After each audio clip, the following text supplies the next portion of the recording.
let's talk about Governor's Ball Music Festival. They have revealed their lineup and special pricing for today only. 2019 lineup now in its ninth year as one of New York City's biggest music festivals, returns to Randall's Island May 31st through June 2nd. This year's lineup is led by The Strokes, which is their first confirmed U.S. performance in 3 years. Florence and the Machine, Nas, SZA, Tyler the Creator, Lil Wayne, Brockhampton, the 1975, Casey Musgraves, Charlie XCX, Vince Staples, let's see here, Lily Allen, and more. It's not a bad lineup whatsoever. I will say there is, and I've been talking about this a lot, there is a lot of sort of crossover between the festivals now, which I feel is another thing that leads to festival fatigue. You know, we talked about Coachella. They announced their lineup. You look at the Coachella lineup, Casey Musgraves, the 1975, King Princess, like a lot of similarities throughout. You'll see the differences in the headliners, but the sub-headliners and rest of the lineup, I'm seeing a lot of similarities between the two. So again, that's the kind of the thing I was like, eh. But again, as I said, you know, we're not going to reach the heights we've reached as far as lineups go. Very far and few in between where you're going to go, wow, that's an amazing lineup. And I think what we're seeing now, what we saw with Coachella was a lot of artists getting on the bill that are being put on for the first time that don't necessarily have that drawing power. The drawing power of these festivals right now, it seems, is the headliners, and this is a festival. Like, that's the draw.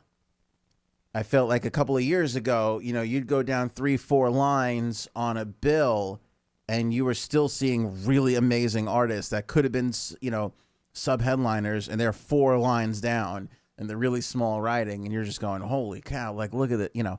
But I feel like we've sort of broken from that, which is fine. Like, it seems like the industry, you know, it's going to be ebbs and flows. Like, you know, 3-4 years of these little bands playing, they go up the list, and next thing you know, they're the sub-headliners, or they're the ones that you're like, wow, you know.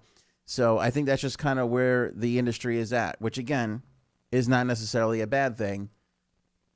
I don't view unfamiliar new artists as a bad thing. I think that's fine. But again, you're not going to see the drawing power that you would have 3, 4, 5 years ago.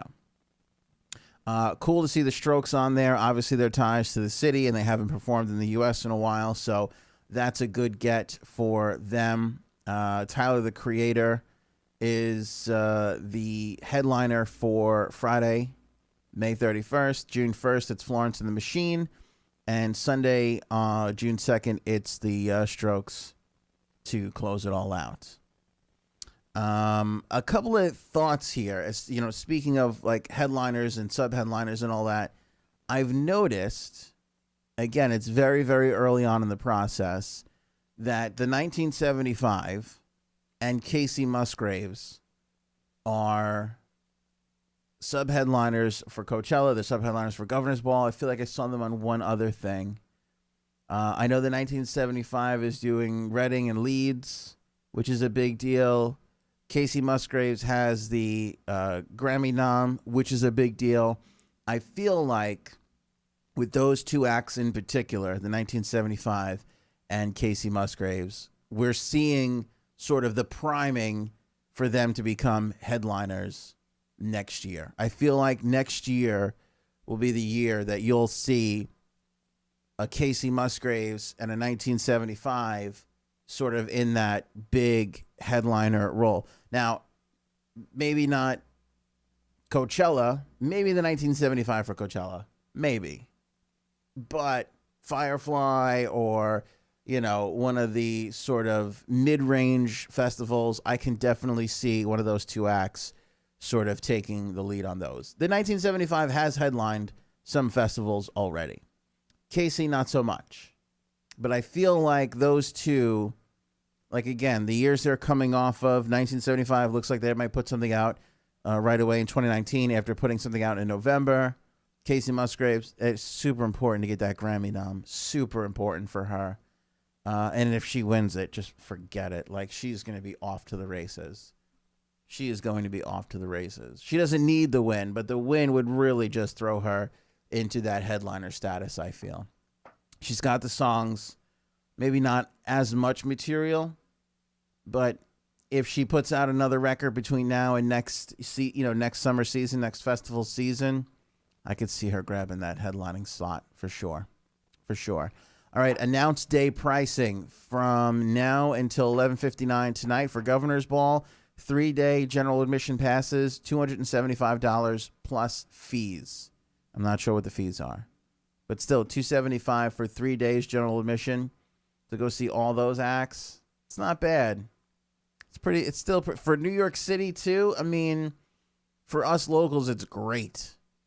For the people that have to travel, they got to put up hotel and do all that stuff. It's going to add up for them, but still, all things considered, that's not bad whatsoever.